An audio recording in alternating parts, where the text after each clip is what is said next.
tenerlo para esta entrevista, sobre todo en la coyuntura en la que está viviendo la frontera. ¿Cómo ha estado y cómo le fue en la CIDH? Pues Hassan, muchas gracias por visualizar lo que sucede en la frontera. Creo que el resultado del viaje de Washington ha sido muy fructífero. A los 2 días, al otro día de haber invitado al secretario general de la Organización de Estados Americanos, aceptó ir a Cúcuta. A los 3 o 4 días llegó, se pudo llevar la visión de lo que está sucediendo allí, y ayer y hoy ha estado en Cúcuta la Comisión Interamericana de Derechos Humanos, porque yo, cuando presento la demanda, digo que más que tomar las medidas cautelares, lo importante es que ellos visiten, porque una cosa es contarle, otra cosa es verlo. ¿Cómo ha visto el papel de los organismos multilaterales con el tema de Cúcuta? Se habla mucho, digamos, de la profunda crisis, pero también que hay un cierto desinterés, digamos, de visualizarlo después de lo que vimos en la OEA, unos votos negativos para Colombia que pudieron ser una llamada a reunión de cancilleres y demás. ¿Cómo percibe usted eso? Yo creo que voy a responder con una frase de Luis Almagro, el secretario general, cuando salimos de la reunión que yo sostuve con él de 45 minutos.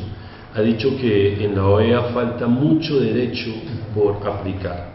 Y cuando entendemos que la OEA, si bien está la plenaria, además está la Secretaría General y la Comisión Interamericana, pues hay muchos caminos aún por aplicar y los estamos aplicando. Igualmente siento, Hassan, que a nivel de cancilleres es mucho la política que se juega también en la OEA, y con esta canciller venezolana es bastante complicado porque hay muchos intereses de por medio en muchos países. Lo vi en algún rifirrafe también con el defensor del pueblo venezolano, que parece más bien es defensor de las Fuerzas Armadas venezolanas.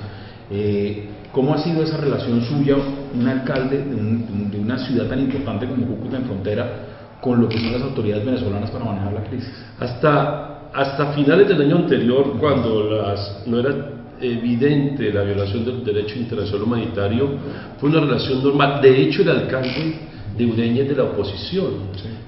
Táchira es un estado normalmente opositor. Sí, exactamente. Pero, ¿qué sucede? Hoy en día, debo decir que en Venezuela, Hassan, no hay democracia, ni siquiera es dictadura, sino una tiranía lo que hay en Venezuela. Es lo que estamos viendo con Leopoldo López. Sí, con Leopoldo López, y por eso la oposición, a través de la mesa unificada, está tratando de quedarse con las 2/3 partes para poder revocar al defensor, al controlor, al fiscal y a la Corte Suprema, que todos están como borregos arrodillados a Maduro. Oiga, el paquete de emergencia económica que decretó el gobierno, ¿cómo lo ve? ¿Eso es un pañito de agua tibia, es una medida paliativa, o realmente en su departamento y sobre todo en Cúcuta hay que hacer un trabajo extensivo en cuanto a creación de empleo, no solo subsidios, sino un cambio realmente en la política económica del departamento y del municipio? La situación hasta el momento en Cúcuta ha sido una situación de la crisis controlada, donde hemos podido, ninguna ciudad, digo esto con humildad, ninguna ciudad diferente a Cúcuta hubiese sido capaz de recibir 17.000 personas y ser capaz de sostenerlo. Pero esto podremos hacerlo por 2 o 3 meses más. Más allá no. Entonces, por eso se requieren de 2 elementos. Uno, que las gentes vayan a sus ciudades de origen, que esta carga la soportemos todo el país, la respondamos por esa carga, y que los que se queden en Cúcuta, como usted lo dice, se tomen unas medidas que aquí, ahora hay unas iniciales. Yo sé que a un ministro de Hacienda no le parece fácil, y a un presidente, dictar, por ejemplo, exención de IVA. De hecho, lo van a hacer por 3 o 4 meses. Pero más allá de eso, Cúcuta requiere de un aeropuerto de carga. Nosotros tenemos una zona franca. Eso lo necesitan, puntual. Sí, ¿Qué más necesitan rápidamente?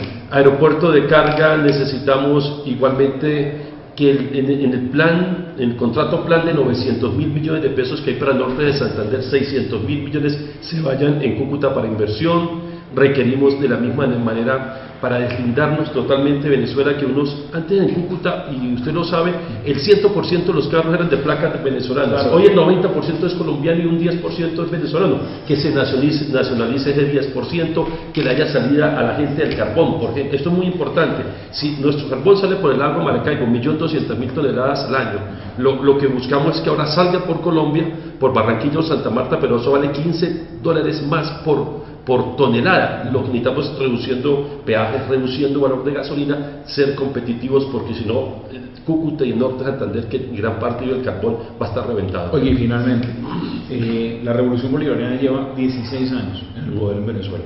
¿Usted cree que esa crisis, lo que ha llamado el propio presidente Santos, se está autodestruyendo?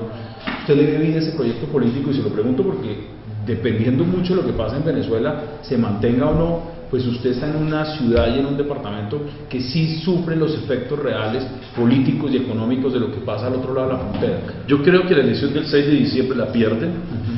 Aquí dentro del chavismo existe ya el antimadurismo. O sea, los chavistas puros consideran que Maduro se tiró la revolución socialista de Chávez por su incapacidad. Y hay unas corrientes que uno que llama la marea chavista. El mismo Diosdado Cabello, el cabellismo. Lo pueden terminar tumbando. Porque es que Cabello era el que consideraba que iba a heredar y no lo dejaron. Y hay una persona muy inteligente que fue el líder, la materia gris del golpe, que fue el gobernador del estado Zulia, Francisco Arias. Él no está en contra del gobierno, pero hay tendencia, amigos de él, de decirle: hombre, usted que ya fue opositor una vez de Chávez, después de ser fue opositor y lo han dejado por una gobernación, ¿por qué no vuelve a aspirar a la presidencia? La pregunta es cómo le iría a Colombia con un Diosdado en el poder en Venezuela. No, terrible. O sea, complicado. El presidente Chávez se quedó en pañales al lado de Maduro, y Diosdado hoy en día está más operado Maduro está operado y manipulado por Diosdado. Pero para cerrar, yo considero que la mesa única que se creaba en Venezuela, donde está la gente de Copey, los ADEC, Voluntad Popular, Leopoldo, Capriles, creo que en un 90% se han puesto de acuerdo y van a poder ellos enfrentar unas elecciones con otro elemento, que en Venezuela se calcula que pueden votar 2,5 millones o 3 de colombianos. De los 19 millones que pueden votar, la abstención la todos los que se dio Chávez. Y los de hace 40, 50 años. Es que mucha gente hace 40 o 30 o 20 años llegó como llegaron estos. Porque estos se ven reflejados, hoy en día han estudiado, sus hijos son profesionales, pero se ven reflejados en lo que ellos fueron en el pasado. Y yo creo que por eso Maduro entiende que ha ido perdiendo. Antes los colombianos eran chavistas, pero hoy en día es distinto. Bueno, gracias por concedernos estos minutos. Muchas gracias. Paso se lo digo, me parece que ha hecho una labor ejemplar. No es fácil manejar una crisis en la frontera como usted lo ha hecho, y sobre todo defendiendo temas de derechos humanos y yendo a las instancias internacionales donde muchos creen que no pasa nada, para defender los intereses de los colombianos. Gracias por aceptar la invitación. Muchas gracias, Hassan, a usted por siempre visualizar los temas importantes del país y las necesidades como las de Cúcuta. Aquí está esta entrevista con el alcalde de Cúcuta en este momento de la crisis, justamente en la frontera, para que la vean en el blog.